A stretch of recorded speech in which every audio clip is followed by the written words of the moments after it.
నమస్తే అండి. ఇక్కడ మీరు చూస్తున్నారు కదా, ఈ ప్లేస్ పేరు శిలాతోరణం, తిరుమలలో ఉంది.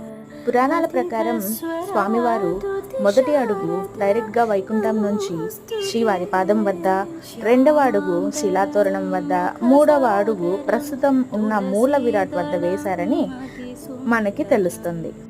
ఈ శిలాతోరణం 157 కోట్ల సంవత్సరాల క్రితంది అని జియాలజిస్టుల ప్రకారం తెలుస్తోంది. అంతేకాకుండా ఈ తోరణాన్ని శంకు చక్రాలకు, ఆదిశేషుల యొక్క రూపాలకు ప్రతీకగా భావిస్తారు. శిలాతోరణం పక్కనే ఉన్నటువంటి పార్క్లో చాలా వివిధ రకాలైనటువంటి ఆకృతులు మనకు కనిపిస్తాయి. లతాంగి, శ్రీముఖి వంటి పేర్లకు అర్థాలు మనకి తెలుస్తాయి. తిరుమల వెళ్ళిన వారు శిలాతోరణ దర్శనం చేసుకోవాలని నా మనవి. Thank you.